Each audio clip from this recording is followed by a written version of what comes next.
مشکل اردو پڑھنا سیکھ رہے ہیں۔ اردو کی کتاب گلستان ادب کے ذریعے سے الفاظ و معانی کی تشریح کے ساتھ، اور ابھی جو سبق چل رہا ہے وہ ہے غالب جدید شعراء کی ایک مجلس میں۔ یہ جو ہے کنہیا لال کپور کا لکھا ہوا ہے پیروڈی، تو یہ سبق یہاں تک ہو چکا ہے، آج یہاں سے پڑھیں گے۔ تو چلیے آج کا سبق شروع کرتے ہیں۔ دیکھیے غالب کہہ رہے ہیں، بھائی یہ کیا مذاق ہے،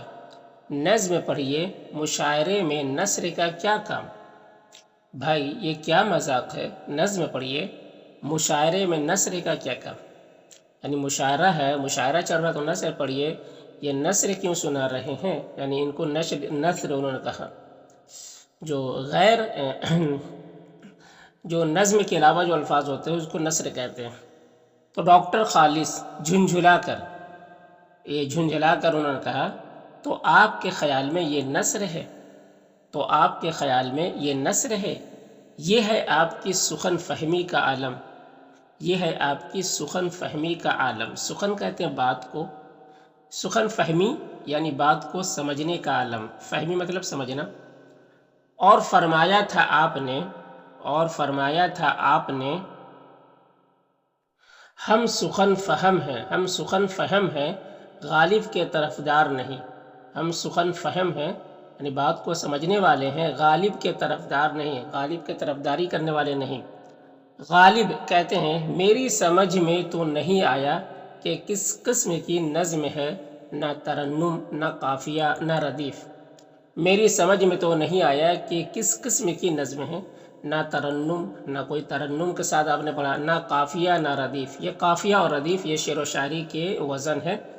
کہ شعر و شاعری اس وزن میں کہے جاتے ہیں، قافیہ کے وزن میں، ردیف کے وزن میں۔ تو یہ شعر و شاعری کی وزن ہے۔ ڈاکٹر خالص کہتے ہیں، مرزا صاحب یہی تو جدید شاعری کی خصوصیت ہے، یہی تو جدید شاعری کی خصوصیت ہے۔ آپ نے اردو شاعری کو قافیہ اور ردیف کی فولادی زنجیروں میں قید کر رکھا ہے۔ آپ نے اردو شاعری کو قافیہ اور ردیف جیسے وزن کے فولادی یعنی لوہے کی زنجیروں میں قید کر رکھا تھا۔ ہم نے اس کے خلاف جہاد کر کے اسے آزاد کیا، ہم نے اس کے خلاف جہاد کر کے اسے آزاد کیا۔ یعنی ہم اس کے خلاف ہم نے آواز بلند کیا اور اس کو ختم کیا۔ ردیف قافیہ کو، یہ جو آپ لوگوں نے شعر و شاعری کے یہ جو قید لگا دیے ہیں شعر و شاعری کے قافیہ اور ردیف کی، ہم لوگوں نے اس کو ختم کر دیا، اور اس طرح اس میں وہ اوصاف پیدا کیے ہیں، وہ خصوصیات جو محض خارجی خصوصیات سے کہیں زیادہ اہم ہے، جو محض خارجی خصوصیات، خارجی یعنی باہری، محض یعنی صرف، خارجی یعنی باہری، خصوصیات یعنی امپورٹنٹس، چیزیں سے کہیں زیادہ اہم، اس سے زیادہ اہم ہے، اس سے زیادہ امپورٹنٹ ہے۔ خصوصیات یعنی خاص چیزوں سے کہیں زیادہ اہم ہے۔ میری مراد رفعت تخیل، تازگی افکار اور ندرت فکر سے ہے۔ میری مراد اس سے کیا ہے؟ رفعت تخیل یعنی خیالات کی بلندی، تازگی افکار یعنی تر و تازہ غور و فکر، اور ندرت فکر یعنی اچھی فکر مراد ہے اس سے۔ خارجی خصوصیات سے مراد کیا ہے؟ رفعت تخیل، تازگی افکار اور ندرت فکر سے ہے۔ غالب کہتے ہیں رفعت تخیل کیا خوب، کیا پرواز ہے۔ رفعت تخیل کیا خوب یعنی کتنا اچھا، کیا پرواز ہے، کیا اڑان ہے، کیا سوچ ہے۔ میں نے ایک عاشق سے پوچھا، اس نے یوں رو کر کہا، میں نے ایک عاشق سے پوچھا، اس نے یوں رو کر کہا۔ ڈاکٹر خالص چڑھ کر انہوں نے کہا، عاشق رو کر نہیں کہے گا تو کیا کہا لگا کر کہے گا۔ عاشق رو کر نہیں کہے گا تو کیا کہا لگا کر کہے گا۔ مرزا آپ یہ بھی نہیں جانتے کہ عشق اور رونے میں کتنا گہرا تعلق ہے۔ مرزا آپ یہ بھی نہیں جانتے کہ عشق اور رونے میں کتنا گہرا تعلق ہے۔ غالب کہتے ہیں، مگر آپ کو قافیہ اور ردیف ترک کرنے کی ضرورت کیوں پیش آئی؟ مگر آپ کو قافیہ اور ردیف ترک یعنی چھوڑنے کی ضرورت کیوں پیش آئی؟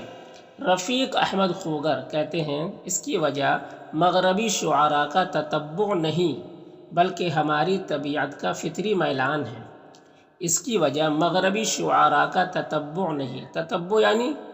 اس کو فالو کرنا، اس کی تقلید کرنا نہیں ہے، اس کے پیچھے پیچھے چلنا نہیں ہے، ان کے طریقے کو اپنانا نہیں ہے۔ اس کی وجہ مغربی شعراء کا تتبع نہیں بلکہ ہماری طبیعت کا فطری میلان ہے۔ ٹھیک ہے، یعنی میرا یہ اپنا طریقہ ہے، اپنی فطری میلان ہے، اپنا فطری رجحان ہے، جو زندگی کے دوسرے شعبوں کی طرح شعر و ادب میں بھی آزادی کا جویا ہے، جو زندگی کے دوسرے شعبوں کی طرح شعر و ادب میں بھی آزادی کا جویا ہے، آزادی کا جویا ہے یعنی آزادی کو پسند کرنے والا ہے۔ اس کے علاوہ دور جدید کی روح انقلاب کشمکش، تحقیق، تجسس، تعقل پرستی اور جد و جہد ہے۔ اس کے علاوہ دور جدید کی روح انقلاب، دور جدید یعنی نئے دور کے، روح انقلاب یعنی انقلاب، تبدیلی لانے کی ایک روح، ایک زندگی، اور کشمکش یعنی شک و شبہ، تحقیق، تجسس، تحقیق یعنی تحقیق کرنا کسی چیز کے بارے میں، تحقیق کرنا، تجسس یعنی وہی کھوج تلاش، تعقل پرستی یعنی عقل پرستی، عقل کو لگانا، اور جہد و جہد اور کوشش، جد و جہد ہے۔ ماحول کی اس تبدیلی کا اثر ادب پر ہوا ہے، ماحول کی اس تبدیلی کا اثر ادب پر ہوا ہے، اور میرے اس نقطے کو تھیکرے نے بھی اپنی کتاب وینٹی فیئر میں تسلیم کیا ہے، اور میرے اس نقطے کو یعنی میری اس بات کو تھیکرے نے،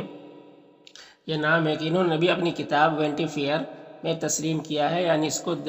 لکھا ہے۔ اس لیے ہم نے محسوس کیا کہ قدیم شاعری ناقص ہونے کے علاوہ، اس لیے ہم نے محسوس کیا کہ قدیم شاعری یعنی پرانی شاعری ناقص ہونے کے علاوہ یعنی اس میں کمی ہونے کے علاوہ روح میں وہ لطیف کیفیت پیدا نہیں کر سکتی، روح میں وہ لطیف کیفیت، لطیف یعنی نرمی والی کیفیت پیدا نہیں کر سکتی جو مثال کے طور پر ڈاکٹر خالص کی شاعری کا جوہر ہے، جو مثال کے طور پر ڈاکٹر خالص کی شاعری کا جوہر ہے۔ قدیم شعراء اور جدید شعراء کے ماحول میں زمین و آسمان کا فرق ہے، قدیم شعراء اور جدید شعراء کے ماحول میں زمین و آسمان کا فرق ہے۔ قدیم شعراء بقول مولانا آزاد، قدیم شعراء بقول مولانا آزاد یعنی مولانا آزاد کے قول کے مطابق قدیم شعراء حسن و عشق کے حدود سے باہر نہ نکل سکے، حسن و عشق یعنی عورتوں کے حسن اور اس کے عشق کے بارے میں بس شعر و شاعری کہنا، تو ان کی حدود سے، ان کے قید سے،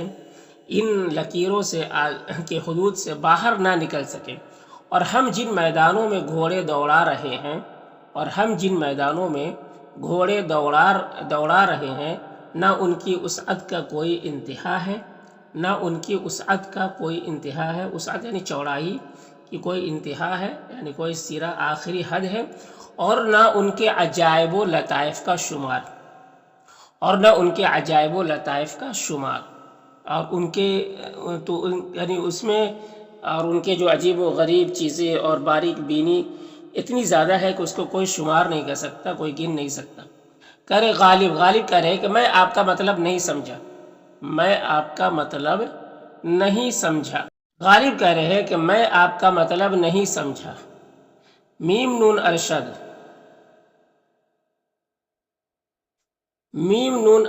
کہہ رہے ہیں کہ خوگر صاحب یہ کہنا چاہتے ہیں، نام ہے یہ، خوگر صاحب یہ کہنا چاہتے ہیں کہ ہم ایک نئی دنیا میں رہتے ہیں، یہ ریڈیو، ہوائی جہاز اور دھماکے سے پھٹنے والے بموں کی دنیا ہے، یہ ریڈیو، ہوائی جہاز اور دھماکے سے پھٹنے والے بموں کی دنیا ہے، یہ بھوک، بیکاری، انقلاب اور آزادی کی دنیا ہے،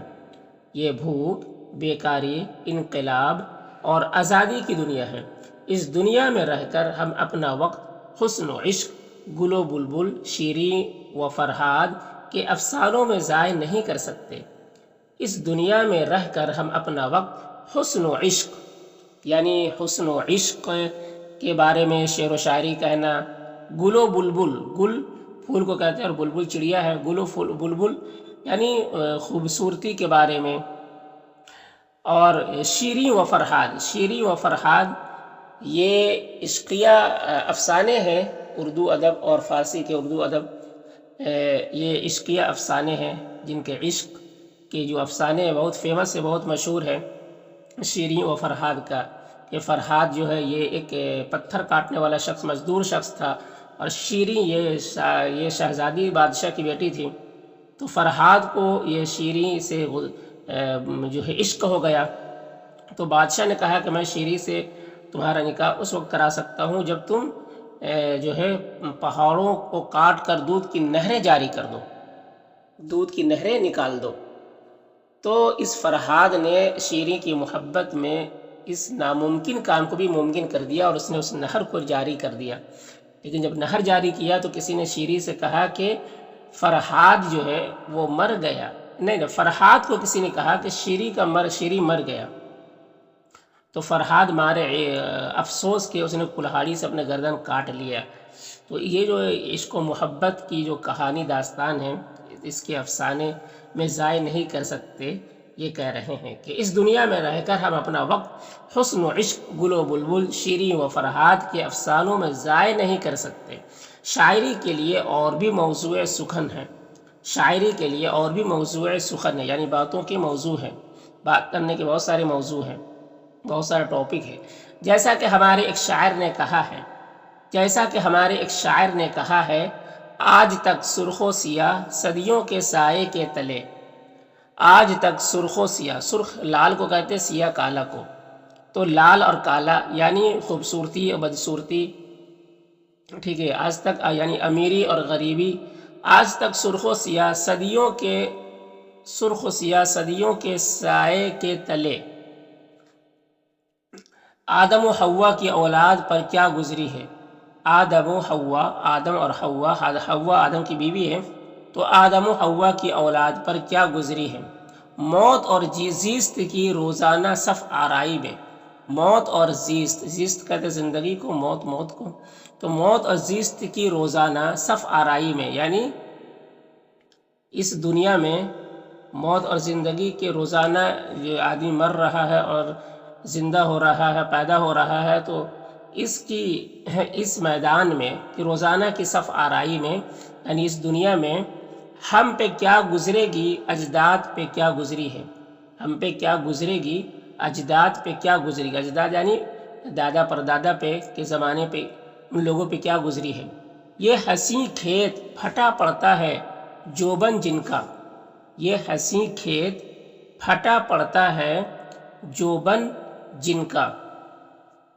جوبن جن کا، یہ ہر ایک سمت پر اسرار کڑی دیواریں، یہ ہر ایک سمت پر اسرار یعنی بھید کو کہتے ہیں پر اسرار، کڑی دیواریں، یہ حسین کھیت پھٹا پڑتا ہے جوبن جن کا، یہ ہر ایک سمت پر اسرار کڑی دیواریں، یہ بھی ہے ایسے کئی اور بھی مضموں ہوں گے، یہ بھی ہے ایسے کئی اور بھی مضموں ہوں گے۔ راجہ مہر علی خاں، راجہ مہر علی خاں کہتے ہیں، بہت خوب، بہت خوب، یہ بھی ہے ایسے کئی اور بھی مضموں ہوں گے، یہ بھی ہے ایسے کئی اور بھی مضموں ہوں گے۔ ایسے ہی مضامین میں سے ایک مضمون ڈاک خانہ ہے، ایسے ہی مضامین میں سے، مضمون کی جمع ہے مضامین، ٹاپکس کو کہتے ہیں، ایک مضمون ڈاک خانہ ہے جو میری اس نظم کا جو میں ابھی آپ کے سامنے پڑھوں گا موضوع ہے، جو میں ابھی آپ کے سامنے پڑھوں گا موضوع ہے ڈاک خانہ۔ غالب کہتے ہیں ڈاک خانہ، غالب کہہ رہے ہیں ڈاک خانہ۔ راجہ مہر علی خاں کہتے ہیں، مرزا اس میں حیران ہونے کی کیا بات ہے، مرزا اس میں حیران ہونے کی کیا بات ہے، سنیے عرض کیا ہے، ڈاک کھانے کے ہے اندر آج اف کتنا ہجوم، ڈاک کھانے کے ہے اندر آج اف کتنا ہجوم، اف یعنی افسوس، کتنا ہجوم، اف کہہ رہے ہیں، ہجوم کہتے بھیڑ کو، ڈالنے کو خط کھڑے ہیں کس قدر اف آدمی، ڈالنے کو خط کھڑے ہیں کس قدر اف آدمی، کتنا زیادہ آدمی جو ہے۔ ان میں ہر ایک کی تمنا ہے کہ وہ، ان میں ہر ایک کی تمنا ہے کہ وہ ڈال کر جلدی سے خط یا پارسل، ڈال کر جلدی سے خط یا پارسل، بھاگ کر دیکھے کہ اس کی سائیکل، بھاگ کر دیکھے کہ اس کی سائیکل ہے پڑی باہر جہاں رکھ کر اسے، ہے پڑی باہر جہاں رکھ کر اسے،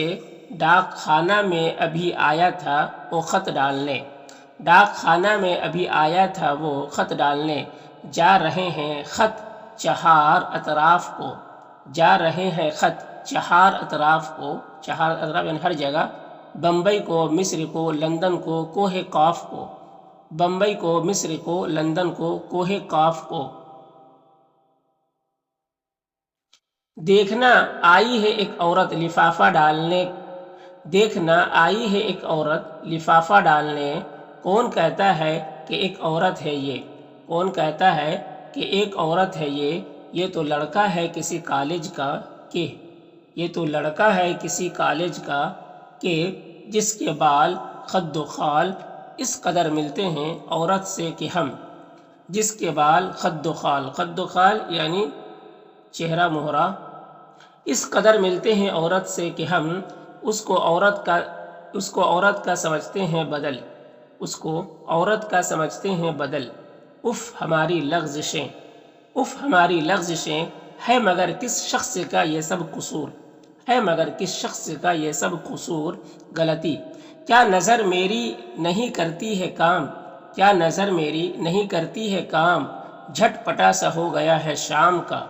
جھٹ پٹا سا ہو گیا ہے شام کا، یا ہمارے ہے تمدن کا قصور، یا ہمارے ہے تمدن کا قصور یعنی ہمارے رہن سہن کی غلطی ہے، کہ ہمارے نوجواں، کہ ہمارے نوجواں ڈاک خانے میں ہیں جب آتے لفافہ ڈالنے، ڈاک خانے میں ہیں جب آتے لفافہ ڈالنے، اس قدر دیتے ہیں وہ دھوکہ ہمیں، اس قدر دیتے ہیں وہ دھوکہ ہمیں، کہ نظر آتے ہیں ہم کو عورتیں، کہ نظر آتے ہیں ہم کو عورتیں، زوروں کی داد دی جاتی ہے، ارے یہ نظم پڑھنے کے بعد زوروں کی داد دی جاتی ہے یعنی اس کی تعریف کی جاتی ہے، ہر طرف سے مرحبا بھائی کمال کر دیا، ہر طرف سے مرحبا بھائی کمال کر دیا، کہ نعرے بلند ہوتے ہیں، کہ نعرے بلند ہوتے ہیں، مرزا غالب کی سراسیمگی ہر لمحہ بڑھتی جا رہی ہے، مرزا غالب کی سراسیمگی، سراسیمگی یعنی پریشانی، ہر لمحہ بڑھتی جا رہی ہے۔ تو آج یہیں تک۔